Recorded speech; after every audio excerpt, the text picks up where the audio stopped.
What is up, guys? My name is Matt and you are inside the build barn with me. Minor setback today, so we're going to be doing a completely other video. Now, I was planning on finishing up the 240Z behind me, which we keep running into problem after problem, and then we have to buy something else on eBay and it shows up 2 weeks later. So it's been a little bit of a struggle, and now this. So this mess is the setup on the rear axle, the rear knuckle. So this hub goes into here fine, like that, and then we had to buy a 300 ZX axle, which is this one, because we need this front part, and a 370Z axle because we need the rear, and we're supposed to fit them on these axle shafts. But you can see the rear went on pretty well, but the front doesn't go in at all. This spline here has 30, or I think it was 27 teeth. And in here, which you won't be able to see, there's about 35 teeth.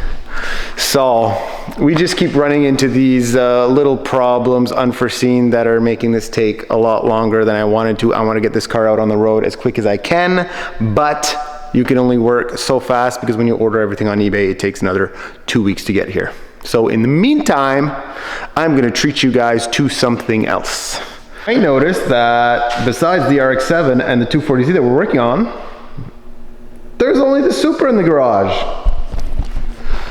Now, we did sell one of the cars, and we do have another one for sale at a dealership not far from here.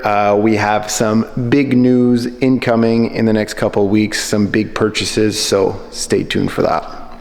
And now back to this. So this is my 1993 Toyota Supra that we built probably close to 4 or 5 years ago now. 1000 horsepower engine. The thing's a beast. It shoots 6-foot flames out the rear.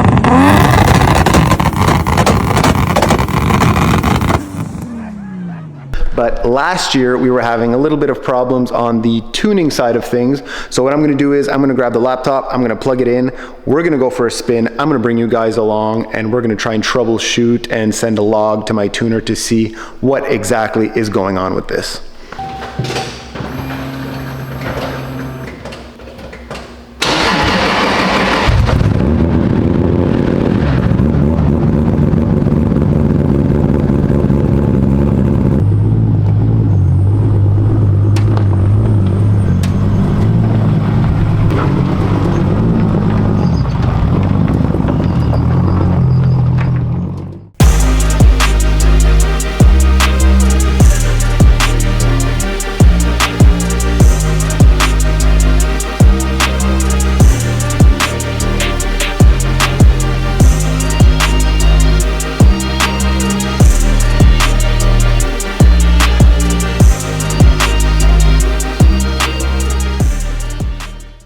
Now, this is probably the only time that you will see me not wearing Crocs, but I thought the Travis Scott Jordans are a nice touch.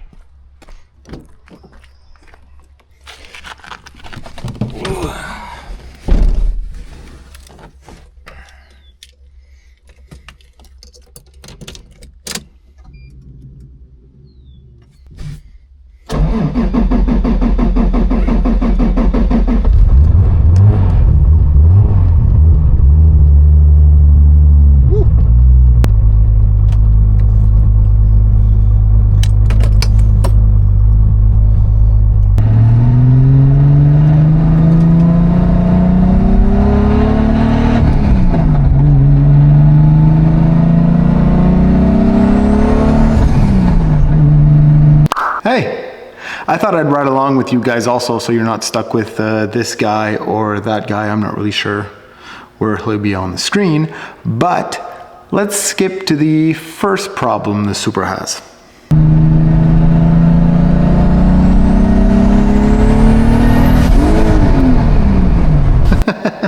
Nice face, dude. Yeah, real nice. Anyways, this is the first time that I've encountered this specific issue. Because the car is drive-by-wire and it's not an electric throttle, it's almost like when I let off the gas, there's a little millisecond that it's still having a hard time to come back to zero. I don't know if it's an issue with the throttle body that maybe needs to be lubricated or something like that. I don't think it's a tuning issue because it wasn't happening last year, and I'm fairly confident that we'll be able to find this pretty quickly.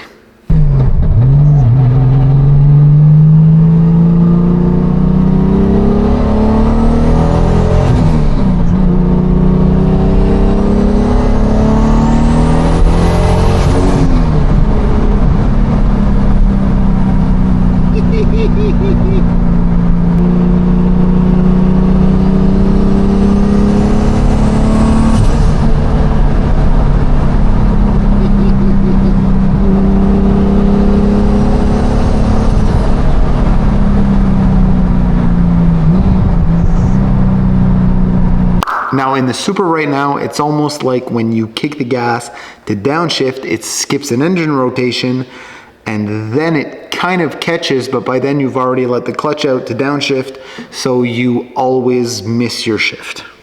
Now I was able to catch that multiple times on the data log on the computer, so hopefully I'll send that to my tuner and he'll be able to sort all that out. I was very fortunate, however, to catch the boost cutoff, which I was very hoping to get, which was very hard because you have to be at almost the red line, which you shouldn't be at that point because you're going very fast on not public roads in Mexico, obviously, but let's cut to that.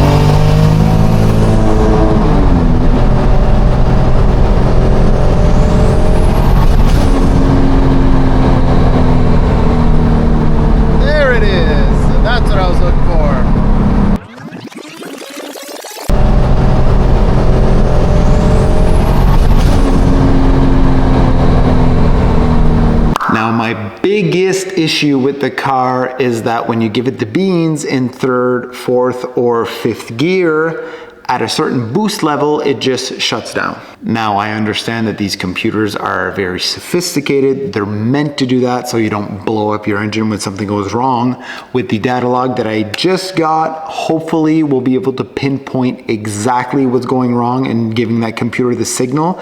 We'll be able to fix it, and then we'll be able to bring the car right up to the rev line where it's supposed to be.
Now we did make it back to the build barn, but at the risk of my neighbors hating me very much, we're gonna try and give it just a little two-step, just for you.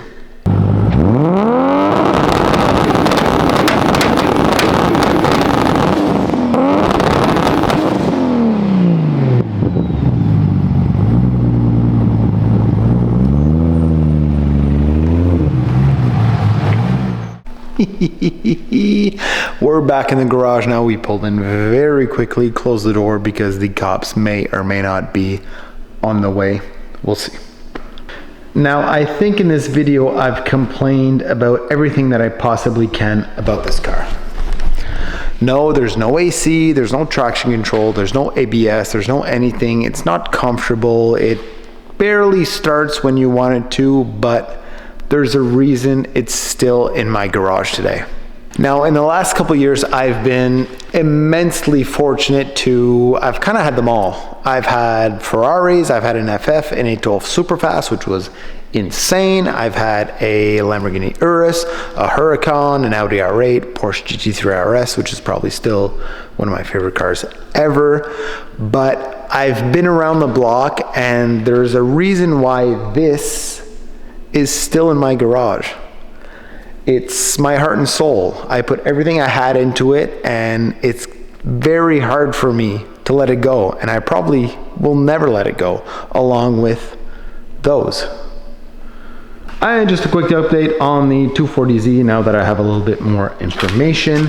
It turns out that they did send the wrong axles.